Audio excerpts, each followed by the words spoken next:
¿Listos para el mensaje? Ahí está, continuamos con nuestra serie Hechos, una historia real. Vaya abriendo sus Biblias en el libro de los Hechos, capítulo 4. Hoy vamos a leer 22 versículos, pero no los vamos a desmenuzar todos porque hay algo profundo ahí que el Señor nos quiere entregar. ¿Listos? Venga, levante su mano derecha al cielo conmigo, repita después de mí lo siguiente: estoy listo y estoy dispuesto a recibir lo que tienes para mí a través de tu palabra, que es viva y eficaz. Y a partir de hoy, vamos, dígalo bien fuerte: a partir de hoy no seré el mismo de antes. En el nombre poderoso de Jesús, amén y amén. Venga, vamos a leer versículo 1 del capítulo 4 del libro de los Hechos. Miren que cuando, ahí va a aparecer en pantalla si alguien no trae Biblia. Y bueno, quizás en esta ocasión sí les voy a sugerir que me sigan en la traducción que está en la pantalla, porque normalmente uso la Biblia de las Américas, pero ya cuando estaba, ya saben, copiar y pegar para ponerlo en las diapositivas, me di cuenta que tenía seleccionada la traducción Palabra de Dios para Todos. Y ya cuando había terminado dije, no me voy a poner a corregir todo. Ya lo dejé con la traducción Palabra de Dios para Todos, que también es una traducción buenísima.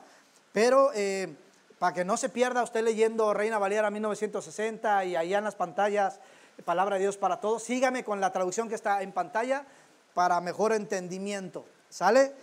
¿Estamos listos?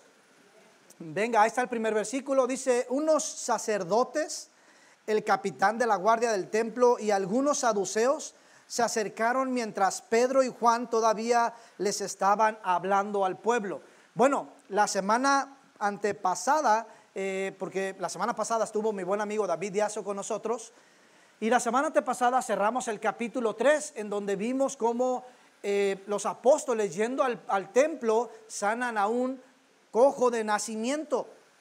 Ahora, después de esta sanidad asombrosa, fuera del templo, de una puerta llamada La Hermosa, entonces el apóstol Pedro comienza a predicar, y está predicando con mucha pasión, con mucho valor, con mucha verdad. Ojo con esto: mientras Pedro aún estaba predicando, sucede esto. Es lo que dice el versículo 1 del capítulo 4. Mientras Pedro está pronunciando su discurso, vean lo que sucede en el verso 2. Estaban resentidos porque Pedro y Juan enseñaban que Jesús había demostrado que los muertos resucitaban. Ya sabemos, lo vimos también parte del capítulo 2, que Pedro estaba predicando sobre ¿qué? Sobre la muerte, sobre la resurrección y sobre la glorificación de Jesús. Ahora, todo este mensaje que Pedro estaba exponiendo, la muerte, crucifixión y glorificación de Jesús, además hay un milagro asombroso, porque había un mendigo fuera del templo pidiendo limosna por cerca de 40 años. Ahora, no solamente era un mendigo, era una persona lisiada. Desde pequeño él nació sin poder caminar. Y dice que Pedro y Juan se acercan a él, y mientras él les extiende la mano porque estaban esperando que le dieran una moneda, Pedro le dice: no tenemos oro ni plata, pero lo que tenemos te damos. En el nombre de Jesús, levántate y anda. Y dice que entonces este cojo de nacimiento comienza a andar inmediatamente. Y dice que se fue al templo junto con los apóstoles para adorar. Obviamente todo este grupo que ya te mencioné, los sacerdotes, los ancianos, algunas traducciones, más bien algunos comentaristas dicen que no es nada más ni nada menos que el Sanedrín. Que ese Sanedrín es un grupo conformado por 70 ancianos judíos, que eran los que evaluaban las enseñanzas que se propagaban o se proclamaban en ese tiempo. Y estos hombres están resentidos, están enojados. Algunas traducciones dicen están indignados. Fíjense nada más, porque estaban enseñando la resurrección. ¿De quién? De quien ellos mismos habían crucificado, a Jesús. Dice el verso 3: arrestaron a Pedro y a Juan. Ojo, mientras estaba predicando Pedro. Es casi como mientras estoy hablando ahorita, entra, no sé, la guardia moral. Y entonces me dicen: lo que tú estás enseñando no nos cae muy bien, atenta contra nuestros intereses. Y alguien viene, se sube a la plataforma y me toman arrestado y me llevan preso. Algo así es lo que estaba pasando. Pedro predicando, y dice que arrestaron a Pedro y a Juan y los metieron en la cárcel. Dice, como ya era tarde, los dejaron en la cárcel hasta el día siguiente. Mira nada más qué cuidadosos, ¿no? ¿Para qué los sacamos? No hay que exponerlos, hay que dejarlos hasta el día siguiente. Y dice que los arrestan y los dejan todo el día. Verso 4. Dice, pero muchos de los que habían escuchado el mensaje creyeron. Ahora había como 5,000 hombres en el grupo de creyentes. Qué interesante. Miren, a partir de este capítulo 4 comienza la persecución contra la iglesia. Ahí lo aparece en pantalla. A partir de este capítulo 4 vimos ya el Pentecostés.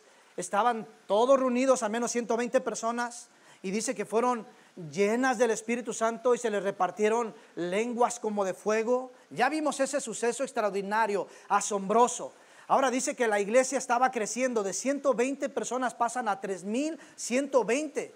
Y dice que había una enorme coinonía, o sea, un amor entre los hermanos, tanto así que incluso vendían sus propiedades para ayudarse en cuanto a las necesidades de otros.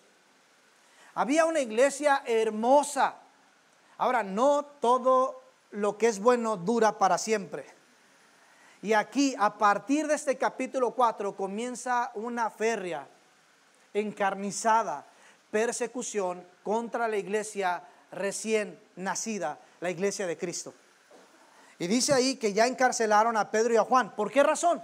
Solamente por predicar a Cristo resucitado y glorificado. Por eso los pusieron presos. Dicen, pero es en esta temporada donde la iglesia proclama con mayor fuerza y valor las nuevas noticias de salvación. Eso es clave en el mensaje. Mientras están siendo perseguidos, hay una mayor proclamación de las verdades bíblicas. Aviéntame la siguiente imagen, hija, por favor. Miren, un pastor, maestro, predicador, Warren Wiersbe, me encanta porque en su comentario bíblico del Nuevo Testamento desmenuza estos primeros 22 versículos del capítulo 4 de esa manera que está en pantalla. Yo sé que a Maribel le está encantando esto que está viendo. Se siente identificada. Y me encantaba porque miren, nada más lo que hace este maestro. Dice que los versos del 5 al 7 hablan de la corte, ¿no? Lo que ya mencionamos, el Sanedrín, un grupo de sacerdotes, ancianos, saduceos, que eran los que evaluaban las enseñanzas. Pero del verso 8 al 14 expone el caso que está tratándose en la corte. Y los versos del 15 al 22, me encanta esto porque dice, es su problema. ¿El problema de quién? ¿De Pedro y Juan? No, el problema de esos grupos que ya te mencioné, de los saduceos, de los ancianos, de los sacerdotes, del Sanedrín. Ese es su problema, y dentro de su problema vemos que del 15 al 18 hacen su deliberación y su conclusión. Y los versos 19 al 22 vemos el fracaso de ese concilio del Sanedrín, de todo ese grupo que ya te mencioné. Ojo, no lo vamos a desmenuzar todo porque quiero mencionarte lo que Dios me dijo puntualmente a través de su palabra que te comunicara. Pero para que podamos disfrutar la lectura, quiero que lo vayamos viendo de la siguiente manera. Vamos a ver el primero, que es la corte, ¿no? La corte, versos del 5 al 7. Dice el verso 5, ahí le aparece en pantalla. Al día siguiente, los dirigentes del pueblo, ahí está, ¿no? La corte, los ancianos, líderes y los maestros de la ley se reunieron en Jerusalén. ¿Por qué razón? Porque había un milagro asombroso, un cojo de nacimiento que fue sanado milagrosamente, instantáneamente. Y ahora tenemos a un apóstol, Pedro, predicando de un hombre al que ellos ya mataron, y él está diciendo, está vivo. Y entonces dice, hay un gran problema. Pensamos que esto había terminado crucificando a Jesús, pero no, ahora sus discípulos están hablando de él y le están achacando, adjudicando un milagro asombroso. Entonces se reúnen, verso 6, también estaban allí el sumo sacerdote Anás. Ojo, no vamos a desmenuzar este versículo, Pero esto del sumo sacerdote solamente le quedó por título, porque ya no tenía el título. Bueno, sí lo tenía dentro del pueblo judío, pero los romanos ya lo habían destituido. ¿Por qué? Porque creían que era un hombre que estaba provocando una revuelta. Así que para el imperio romano, que era quien dominaba y gobernaba en ese entonces, ya no veían a Anás como un sumo sacerdote, pero en el pueblo judío se seguía contemplando como tal. Y dice ahí, y Caifás. ¿Saben qué hizo este sumo sacerdote? Pues bueno, le pasa el título a su yerno Caifás. Ok, como ya no voy a ser yo, se lo paso a mi yerno. Según traducciones bíblicas y manuscritos antiguos, dicen que 5 hijos de Anás ostentaron este título de sumo sacerdote. Hablamos de nepotismo en todas sus dimensiones.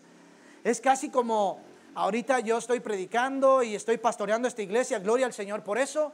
Y pues bueno, el Señor está aumentando la iglesia, no solamente en número, pero también está embelleciendo este lugar. ¿No es cierto? Qué bonito se ve ya con las maderitas hacia los lados, bla, bla, bla. Y yo diría, ¿sabes qué? Qué bonito se está viendo todo esto. Yo no lo voy a dejar así nada más. Se lo voy a dejar a mi hijo Gadiel. Y entonces Gadiel dice, yo ni siquiera quiero ser pastor. No me importa, mi hijo, a ti te toca porque hay que cuidar a este changarrito, ¿no? Suena feo, ¿no es cierto? Pero es así como el sacerdote Anás lo hizo. ¿Sabes qué, mi hijo? Aquí hay billete. Aquí se mueve billete, mi hijo, te lo paso a ti, se lo pasas a tu nieto y a tu bisnieto. Y así era la cadenita. Y dice que era Anás, Caifás, Juan, que también era uno de los hijos de... Y dice Alejandro, todos los que pertenecían a la familia, ahí está, todos los que pertenecían a la familia del sumo sacerdote estaban reunidos. Nepotismo a todo lo que da. Verso 7, ellos mandaron a traer a Juan y a Pedro. Oye, los mandaron a traer, ¿cuál? Ya estaban arrestados. Ya estaban presos, dice, para interrogarlos. ¿No creen que esto sería primero? Hay que interrogar a alguien antes de meterlo preso.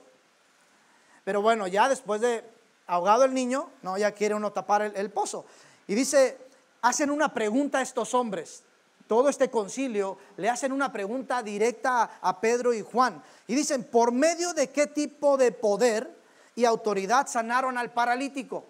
A este hombre que tenía 40 años ahí pidiendo limosna fuera de la puerta del templo, ¿en qué nombre, con qué autoridad, con qué poder hicieron todo esto? Y aquí viene el caso, en el punto número 2. Ya vimos lo que viene siendo básicamente la corte. Vamos a ver el caso. ¿No cree que se pone interesante? Hasta se le agarra más sabor nada más de saber que ahora viene el caso.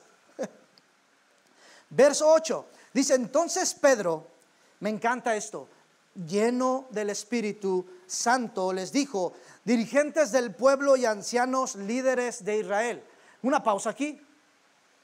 Dice entonces Pedro, lleno del Espíritu Santo. En este capítulo 4, esto se va a volver a repetir en el verso 31, me parece. Que diga Pedro lleno del Espíritu Santo. Mi amigo David Diazo la semana pasada lanzó como una bombita, ¿no? Y decía él, me hubiera gustado abordar el tema del bautismo del Espíritu Santo.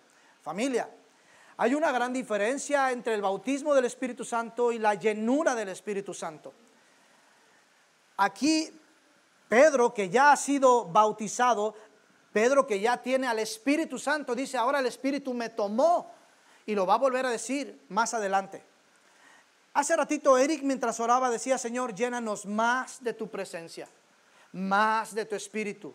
¿Sabe? Cuando leíamos la carta a Filipenses, el apóstol Pablo les decía a una iglesia que era amorosa, les decía, pueden ser más amorosos todavía. ¿Sabes? Nosotros como creyentes podemos ser más espirituales todavía. Y de eso se trata el pedirle al Señor, Espíritu Santo, lléname más y más de ti. Ayúdame a ser más amoroso, más generoso, más atento, más virtuosa. De eso se trata, pedir más. Y dice que Pedro estaba lleno del Espíritu Santo. Miren lo que dice el verso 9. Esto se pone interesante. ¿Nos están juzgando hoy por sanar a un paralítico? Casi Pedro está diciendo, oye, en vez de que se alegren de que este hombre que quizás todo este Sanedrín, todo este grupo de 70 ancianos, estoy seguro que en alguna ocasión hasta le dieron dinero. Oye, en vez de que se alegren, ahora nos están juzgando por haberlo sanado. Dice ahí la siguiente pregunta, ¿quieren saber quién lo hizo? No. Yo creo que en este momento Pedro se frotó las manos. ¿Quieren saber quién lo hizo? Casi me imagino como una risita así como... ¿Quieren saber quién lo hizo? Pedro se moría de ganas por anunciarles quién lo había hecho. Dice el verso 11, no, es el 10, ¿no? Pues sepan ustedes y todo el pueblo de Israel que este hombre fue sanado por el poder de Jesucristo de Nazaret, a quien ustedes, y yo casi puedo imaginarme porque conozco bíblicamente hablando el temperamento del apóstol Pedro. Me puedo imaginar que hasta levantó la mano y apuntó con el dedo. Y Pedro decía, a quienes ustedes crucificaron. Y yo creo que no estaba viendo para el piso, los estaba viendo a los ojos, a quienes ustedes crucificaron. Pero Dios, ojo con esto, lo levantó de la muerte. Este hombre estaba paralítico y ahora está completamente sano. ¿Gracias a quién? A Jesús. Yo creo que más de uno se fue para atrás con esa respuesta. Estaban diciendo, ¿qué no ya matamos a Jesús? ¿Y por qué aún sigue teniendo poder su nombre? Los apóstoles estaban dando fe y legalidad del poder de Jesús. Mis hermanos, hay poder en el nombre de Jesús. ¿Cuántos dicen amén a eso? Hay poder. Y sabes, ahí te va. Tristemente, a veces la gente que no asiste a una iglesia utiliza más el nombre de Jesús que el creyente. Uno dice, Señor, ¿para qué te vengo a incomodar ahorita? No te quiero importunar, lo que tengo es una gripita. ¿Para qué te voy a pedir que me sanes? Es una gripita, un medicamento, una visita al doctor Simi y se acabó. Pero ¿qué pasa cuando nos diagnostican cáncer? Ahí sí queremos bajar toda la corte celestial y queremos que toda la iglesia se sume en oración. Pero ¿sabes una cosa? Escúchame lo que te voy a decir. Una gripe y un cáncer es lo mismo para el Señor. Es una enfermedad. Y sabes, el Señor puede soltar poder para una gripe como para un cáncer, aunque suene descabelladamente loco. Pero no, nosotros decimos, no quiero importunar al Señor. ¿Sabes? Hay una parábola de una mujer que estaba importunando a un rey, que este rey ni siquiera tenía temor del Señor. Y esta mujer iba todos los días, me das un poquito de pan, me das un poquito de pan, hasta que un día lo cansó.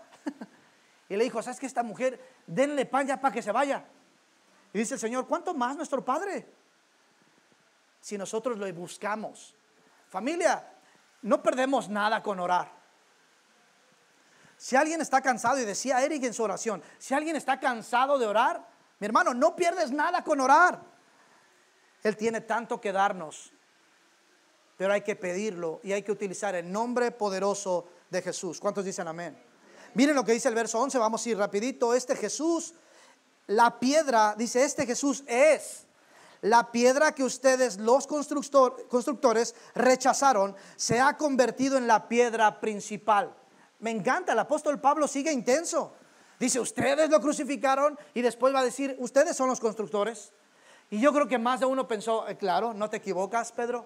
Pero después los baja, los aterriza bien bonito. Sí, ustedes son los constructores, pero ustedes rechazaron a esa piedra, que era la piedra del fundamento. Ahora es interesante que para los judíos la roca era Jehová. Cuando alguien escuchaba mencionar roca, inmediatamente la mente de los judíos se iba a Jehová. Y entonces está diciendo, ustedes los constructores despreciaron, desecharon a la roca que es Jehová. ¿Y qué creen? Esa roca se ha convertido hoy en día el fundamento de este evangelio que se está propagando en todo el mundo, que es Cristo crucificado, Cristo resucitado y Cristo exaltado. Dice el 12, solo en Jesús hay salvación, no hay otro nombre en este mundo por el cual los seres humanos podamos ser salvos. ¿No cantábamos hace rato este canto hermoso? Su santo y dulce nombre. Ese es el nombre de Jehová, es el nombre que es sobre todo nombre. Y saben, solamente en el nombre de Jesús hay salvación. No se ofenda con esto que voy a decir, pero recuerdo en una entrevista que le decían, al papa anterior. ¿Quién fue el papa anterior? ¿Quién fue? ¿Quién? Francisco, ¿no? El argentino, sencillito, ¿no? Y en una ocasión lo entrevistaron a él y él dijo que al final todas las religiones llevan a Jesús. O sea que si un musulmán le ora a Alá, va a llegar a la eternidad. Si un hindú le reza a Krishna, entonces va a ir a la eternidad. No es cierto. Perdón, pero no es cierto. Quienes tengan esta teología, este pensamiento, o ha animado a sus amigos diciéndoles: no te preocupes, a la iglesia que tú quieras ir, de todos modos todos vamos al cielo. Mentiras. Aquí dice claramente: solo en Jesús hay salvación. Y es ahí cuando toda la humanidad pega de gritos y dice: es que por eso los cristianos son bien creídos, piensan que tienen la verdad y que son los únicos. No, no es cierto. Aquí no estamos diciendo que tenemos o que estamos diciendo solamente verdad, proclamamos la verdad. ¿Y sabes quién es la verdad? La verdad es Cristo. Y solamente hay un camino para llegar al Padre, y es Cristo Jesús. No hay más. No hay más. Así que ve a cualquier otro templo, religión, lo que tú quieras, pero solamente en Jesús hay salvación. Dice: no hay otro nombre en este mundo por el cual los seres humanos podamos ser salvos.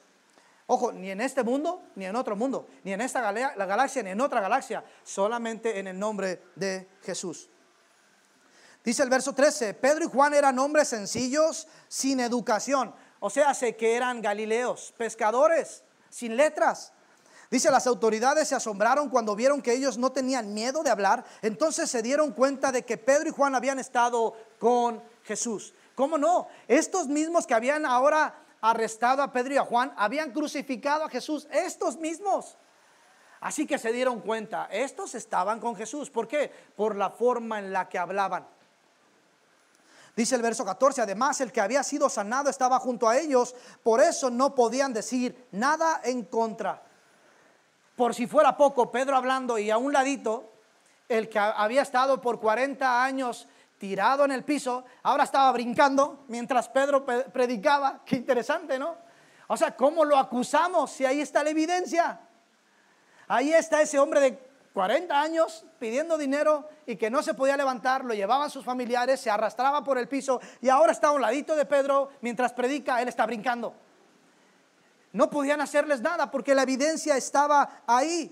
Venga, vamos aterrizando esto. El tercer punto, su problema. ¿El problema de quién? Lo que ya mencioné. El problema de estos grupos, de estos saduceos. Los saduceos no creían en la resurrección. Así que si hay alguien aquí que piensa como: yo no creo en la resurrección, no creas que es algo nuevo. No es una ideología que acaba de salir, o que a un grupo de jovencitos de 17, 18 años revolucionarios se la inventaron. No es cierto. Todas estas ideologías que están circulando ahora ya las inventó alguien. Los saduceos no creían en la resurrección de los muertos. Por eso es que cuando escuchaban que Jesús se había levantado de los muertos, ellos estaban indignadísimos. Casi se arrancaban los pelos. Y ojo, su problema. Vemos ahí en los versos 15 al 18, y veremos en los versos 19 y 22 su deliberación y su conclusión. ¿De quién es? De este grupo. Y vamos a ver el fracaso del concilio. Miren lo que dice el verso 15. Entonces les ordenaron salir del consejo y discutieron entre ellos lo que debían hacer. Dijeron a Pedro y a Juan: ¿saben qué? Espérenos allá afuera. Teamback, nos vamos a reunir todo el concilio, todos los ancianos saduceos. Vamos a hacer una reunión para ver qué vamos a hacer con estos compas. Así que Pedro y Juan, espérenos allá afuera. Por si acaso, llévense a este que está brinca y brinca aquí también con ustedes. Llévenselo para afuera. Miren lo que dice el 16. Dijeron: ¿qué hacemos? O sea, este grupo, ¿qué hacemos con estos hombres? Todos en Jerusalén saben que hicieron un gran milagro. No podemos decir nada en su contra. Verso 17: para evitar que esto se siga difundiendo entre el pueblo, amenacémoslos para que dejen de hablar en el nombre de Jesús. Miren a qué estaban recurriendo: a las amenazas. ¿Alguien se ha sentido amenazado en su escuela o trabajo por algún jefe de trabajo, algún compañero, por compartir o por querer predicar tu fe? Mira, si no te has sentido amenazado, quizás porque nadie sabe que tienes una fe.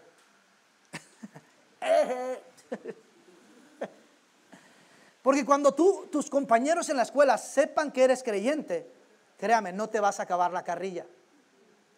Cuando tus compañeros en el trabajo sepan que eres creyente, no digo que vas a la iglesia, porque venir a la iglesia no te hace creyente. Solamente el nombre de Jesús da salvación. Pero cuando vas al trabajo, tus compañeros saben que eres creyente y te comportas rectamente, créeme, vas a tener oposición, vas a tener amenazas incluso de tu jefe. ¿Sabes qué? Mira, si no te amoldas al sistema que tenemos en el trabajo, ¿cuál es el sistema? Que tú tienes que agregarle que hiciste más piezas, pero es que no las hice, tú miente. No puedo hacer eso porque soy creyente. Si no lo haces te voy a correr el trabajo. Ay no, para que no me corran el trabajo, mejor me voy a moldar a las mentiras, al fraude, al robo. Ya lo empezó a captar. Y dice que los amenazaron. Ahora, ¿cuál fue la amenaza que les hicieron? Entonces los llamaron y les ordenaron estrictamente que no hablaran ni enseñaran más acerca de Jesús. Qué interesante que hoy el mundo está súper empeñado en desprestigiar un nombre que ellos mismos dicen que no existe y que está muerto. ¿Se han dado cuenta? O sea, en conciertos de artistas de renombre quieren ridiculizar a Jesús, pero no son ellos mismos que se dicen agnósticos, que no creen en nada. Ahora, si no creen en nada y dicen que Jesús es falso, es una mentira, ¿por qué tratar de ridiculizarlo? ¿Sí me explico? Es una contradicción. ¿Por qué hacer tantas políticas que atentan sobre la iglesia y sobre la moral de la iglesia, la verdad de la iglesia, si ellos mismos creen que Cristo no está, es una fantasía, que nunca existió y que no está vivo? ¿Se dan cuenta de la contradicción? El mismo mundo, el mismo sistema, el mismo gobierno sabe que Cristo es real y que Cristo es vivo y su poder y su nombre tiene poder. Por eso quieren silenciarlo. Verso 19, pero Pedro y Juan, me encanta, pero Pedro y Juan le respondieron: decidan ustedes mismos si es mejor obedecerlos a ustedes o a Dios. Qué inteligencia de estos hombres. Ojo, no le faltaron al respeto a la autoridad, porque hoy en día hay muchos muchachitos que con la bandera de justicia hacen un montón de desorden y destrozos y ofenden. Y no es cierto que fuimos llamados por Cristo, porque lo menciona el apóstol Pablo en sus cartas. Romanos dice que debemos respetar a nuestras autoridades, incluso nos dice orar por ellas. Pero hay un montón de movimientos que supuestamente en pro de la justicia hacen un montón de destrozos. Aquí vemos a Pedro y Juan anteponiendo sus convicciones, pero sin faltar al respeto a la autoridad. Todo lo contrario, muy sabios le dicen a este Sanedrín, a estos ancianos, saduceos, maestros de la ley. Ojo, son dos simples y sencillos pescadores que están delante de los maestros de la ley. Y les dicen, Pedro y Juan, ¿quieren que no hablemos de Jesús? Bueno, eso decidan ustedes, que son maestros de la ley. ¿Prefieren que les hagamos caso a ustedes o a Dios? Yo creo que Pedro y Juan dijeron, respóndanos eso, ustedes que son maestros de la ley. ¿En qué predicamento los pusieron? Verso 20. No nos podemos quedar callados sin decir, me encanta este pasaje, no nos podemos quedar callados sin decir lo que hemos visto y oído. Por poco más de 3 años, Pedro y Juan y 10 apóstoles más, caminaron de cerca con Jesús, día y noche. Obviamente ellos vieron y oyeron cosas que ni siquiera están registradas aquí. Y entonces Pedro y Juan dicen, no nos podemos callar, discúlpanos. ¿Tú quieres que ya no hablemos de este nombre de Jesús? Discúlpanos, no podemos hacerlo porque lo que nosotros vimos y oímos estando con Jesús por más de 3 años es imposible de callarlo. Mire lo que dice el verso 21. Así que las autoridades volvieron a amenazar a los apóstoles y los dejaron libres. El fracaso, lo que decíamos de este concilio, el fracaso del concilio. Los arrestaron, los dejaron toda una noche ahí. Al día siguiente los traen y entonces los empiezan a interrogar. Todo el pueblo se reúne. Vamos a ver qué hacen y obviamente el fracaso está ahí. Terminan por dejarlos libres. ¿Por qué razón? Porque no hay evidencia alguna para acusarlos, peor aún o mejor aún, para mantenerlos presos. No podían encontrar la manera de castigarlos porque toda la gente estaba alabando a Dios por lo que había pasado. Toda la gente. ¿No es cierto que dice ahí que 5,000 personas se convirtieron después de que ellos habían sido encarcelados? Verso 22. Es que el paralítico que había sido sanado tenía más de 40 años cuando recibió este milagro. Más de 40 años. Yo me pregunto, ¿este compa se veía como yo? Yo tengo ya 43. Gloria al Señor que mira, pues estoy completito y puedo caminar muy bien, pero no me imagino la vida de ese hombre. Más de 40 años postrado en tierra y que todos los días lo llevaran al templo solamente para pedir dinero por su discapacidad. No me imagino la vida de ese hombre.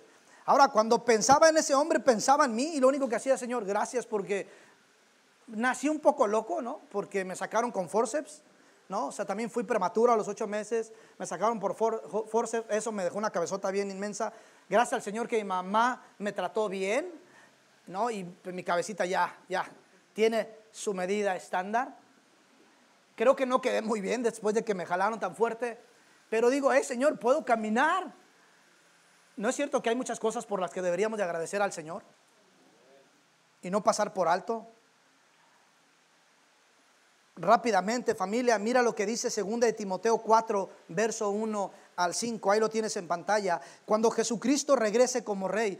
Recuerden que ahorita los miércoles estamos en la primera epístola a Timoteo. Ya a partir de este miércoles que viene vamos a ver el capítulo 6 y después vamos a la segunda epístola a Timoteo que se va a poner buenísima. Ahora miren lo que dice el verso 1 del 4. Dice, cuando Jesucristo regrese. ¿Qué Jesucristo? El Nazareno, el que estaban predicando Pedro y Juan. Dice, cuando Él regrese como Rey, juzgará a los vivos y a los muertos. Así que ante Dios y Jesucristo te ordeno. O sea, Pablo ordena a Timoteo que anuncies el mensaje e insistas en todo momento, oportuno o no. Dice, muéstrales lo malo que han hecho, corrígelos cuando se equivoquen y anímalos. Enseña siempre con mucha paciencia. Verso 3, porque llegarán tiempos, quédate con esto. Verso 3, porque llegarán tiempos en que la gente no querrá escuchar la verdadera enseñanza que conduce a una vida recta y solo buscarán rodearse de maestros que los complazcan diciendo lo que quieren escuchar. La gente dejará de escuchar la verdad y comenzará a dejarse guiar por historias falsas, pero no pierdas la calma. Soporta los sufrimientos y dedícate a contar la buena noticia y a cumplir, ¿qué dice ahí? Los deberes de un siervo de Dios. Verso 3, porque llegarán tiempos en que la gente no querrá escuchar la verdadera enseñanza. Otras traducciones dicen la sana doctrina. Hay muchas iglesias en donde ya no se predica esto, familia. ¿Por qué? Porque leer 22 versículos ahorita, qué aburrido. Ahora, pastor, ¿no te das cuenta que hace un montón de calor? ¿No nos pudieras resumir la historia? Mejor no las narras y hasta le metes algo así como chistosón para que la gente no se nos duerma y no se nos vaya. En muchas iglesias no se está predicando Biblia.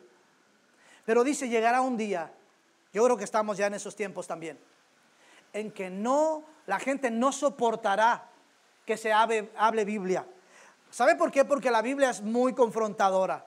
Lo hemos estado viendo, familia. La Biblia expone nuestro pecado más vil.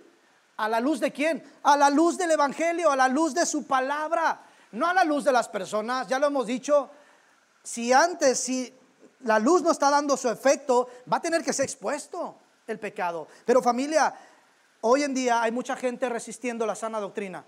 Gracias al Señor que ha puesto en el corazón de esta iglesia el seguir propagando, promulgando, proclamando la palabra del Señor. ¿No se alegra por eso?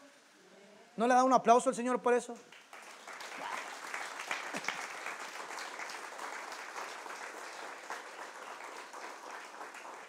Ya tenía ratito que no les pedía que soltaran un aplauso, ¿eh? Nada más es para que se aviven un rato. Miren la siguiente diapositiva. Actualmente hay un gobierno, un sistema enojado, resentido con las enseñanzas de Jesús. La censura, las multas, las leyes de no discriminación son amenazas directas para callar a la iglesia. ¿Saben? Ha llegado al punto de muchas organizaciones están queriendo reescribir la Biblia, porque dicen que dentro de la Biblia hay un montón de textos homofóbicos. Dicen que dentro de la Biblia hay un montón de pasajes cargados de odio, y por eso hay que reescribir la Biblia. Hay un gobierno, hay un sistema enojado, resentido con estas enseñanzas, que ahora están tratando de implementar leyes que multen, censuren y peor aún, encarcelen a quienes prediquen la palabra del Señor. ¿Ya ha pasado esto en Centroamérica, Sudamérica, en toda la América? Por supuesto que sí. En lugares como en Colombia y en algunos otros lugares como Venezuela, hay lugares en donde no se puede predicar abiertamente la palabra del Señor. ¿Por qué? Porque eres puesto preso. En Perú, un pastor bastante famoso, digamos un poco polémico también, fue puesto en prisión y multado por predicar la palabra del Señor. Esto está pasando, y ¿saben una cosa? Que no les sorprenda que mientras nos acercamos al 2030, 2040, si el Señor nos permite llegar, esto se va a poner más intenso. Probablemente llegará un día en el que ya ni siquiera vamos a podernos reunir en un edificio que estamos embelleciendo. ¿Para qué? Pues para disfrutarlo ahorita, pero quizás ya no vamos a poder reunirnos en iglesias, como está sucediendo en algunos lugares de China, que tienen que hacerlo de manera oculta, en subterráneos, en donde en vez de llevar Biblias, se comparten hojas de la Biblia y la memorizan y se la pasan a alguien más, porque entonces puedes ir preso, incluso quitarte la vida. Miren lo que dice Jesús, le dice a Pedro en Mateo 16, 18, las puertas del infierno no podrán destruir mi iglesia. Ahí está, ¿no le da confianza eso? ¿No le da confianza? Miren, arrestaron a Pedro y a Juan. Escuchen lo que está ahí abajito, léalo por favor, para usted. Podrán encadenar a sus siervos, pero nunca su palabra. ¿Cuántos dicen gloria a Dios a eso? Podrán encarcelar, encadenar a sus siervos, pero nunca su palabra. La palabra de Dios nunca volverá vacía, jamás, jamás. Familia, si algún día alguno de nosotros, yo falto, el Señor toma mi vida, porque Él quiere, créame, esto tiene que continuar, porque la palabra de Dios no se puede detener. Debemos seguir proclamando las verdades del Evangelio. Siguiente diapositiva. Quiero añadir esto a esto que mencioné anteriormente. Nuestros padecimientos siempre resultarán en gloria para Cristo. Ya decía Eric hace ratito, hay mucha gente en nuestra congregación que ha estado padeciendo en su salud, en su economía, problemas matrimoniales, familiares. Ahora, los que sabemos, los que no sabemos. Pero por favor, quédate esto, abraza eso que está ahí en pantalla. Nuestros padecimientos siempre resultarán en gloria para Cristo. No sé qué está sufriendo, no sé cuánto está sufriendo, pero abraza eso. Ahora, ¿por qué lo digo? ¿Porque me lo invento? ¿Porque quiero animarte nada más? No, porque ya lo leímos en estos capítulos. Ojo, el resultado de arrestar a 2 hombres fue que 5,000 creyeran en el mensaje del Evangelio. Algo que parecía injusto, ¿por qué los van a arrestar? Están predicando, no están haciendo nada malo. Algo que parecía inmerecedor resultó en gloria. 5,000 personas llegaron al Evangelio solo por arrestar injustamente a 2 hombres. Que no te sorprenda que después de que Dios te lleve a un proceso delicado, fuerte, pesado en tu salud, en tu matrimonio, en tu familia, haya un resultado glorioso. Que no te sorprenda eso. Es más, quiero animarte a lo siguiente, mantente expectante, porque si estás en dificultad ahorita, créame, cuando salgas de ella, Dios te va a recompensar en gloria para su nombre. Y acuérdate de mí en estas palabras. Cuando Dios te recompense por todo el daño y sufrimiento que has estado experimentando, no olvides de darle gloria al Señor, porque dice que Él enjugará, Él cambiará todas nuestras lágrimas en gozo. ¿No sintió algo que se prendió dentro de usted al escuchar esto? Él ve nuestro dolor, Él ve nuestro sufrimiento y lo cambia en gloria. El verso 13 vemos que Pedro y Juan eran pescadores gentiles sin letras. Ahora escuchen eso que está ahí. Su presentación del evangelio fue poderosa porque experimentaron todas las cosas que dice el verso 20, lo que vimos y lo que oímos. Eso hizo que la predicación de Pedro fuera tan extraordinaria, tan poderosa. Miren lo que está en negritas ahí. Vivamos su palabra, después prediquémosla. Vivamos su palabra, familia. Miren, hoy tenemos tantas personas queriendo predicarle a su familia. Hoy tenemos tantas personas queriendo predicarle a todo el mundo y queremos que se conviertan. Pero nuestra vida dice todo lo contrario de lo que estamos predicando. ¿Tú crees que la gente va a querer ir a tu iglesia cuando ven cómo te comportas? Pero le dices, vente a Cristo, Él te ama y te quiere salvar. Y la otra persona dice, pues que te salve a ti primero, ¿no? ¿Que no esto funciona así? Mis hermanos, vivamos su palabra y después prediquémosla. Y bueno, si me permiten hacer una corrección ya que lo estoy leyendo. Si vivimos su palabra, es una forma incluso de estarla predicando con nuestra propia vida. Lo decía la Madre Teresa de Calcuta. Bueno, se la adjudican a ella, aunque muchos dicen que fue San Agustín el que decía, predícales, predícales, predícales. Y si es necesario, háblales, ¿no? Pareciera como contradictorio, pero lo que está diciendo es, muéstrales tu ejemplo, muéstrales tu ejemplo, muéstrales tu ejemplo. Y si es necesario, entonces sí, ahora sí, háblales. Miren un comentario más en Hechos 4:9. Sanado, la palabra sanado es la misma palabra griega que se traduce salvo en Hechos 4:12. Porque la salvación significa sanidad y salud espiritual. Miren lo que está en negrita, no se vaya para atrás. Bueno, no puede porque está en su silla. Pero miren lo que dice ahí. Los milagros no son sustitutos para la palabra de Dios. Ahora, ¿por qué digo esto? Hay mucha gente deseando que el Señor le haga un milagrito. Señor, si me hicieras un milagrito, caigo postrado a tus pies. Si me hicieras el milagrito con mi matrimonio, si cambiaras a mi esposa por otra, no sería por otra, ¿no? Si cambiaras a mi esposo, si cambiaras a mis hijos, si me hicieras el milagrito, entonces creería en ti. Miren nada más, los milagros no son sustitutos para la palabra de Dios. No los puedo dejar así nada más. Así que tenemos que leer lo que dice ahí en Lucas 16, 27, 31. Mire lo que dice el verso 27. Entonces él dijo, te ruego pues, Padre, que los envíes a la casa de mi padre. Aquí hay una situación que cuando estén en casa les invito a leer el contexto.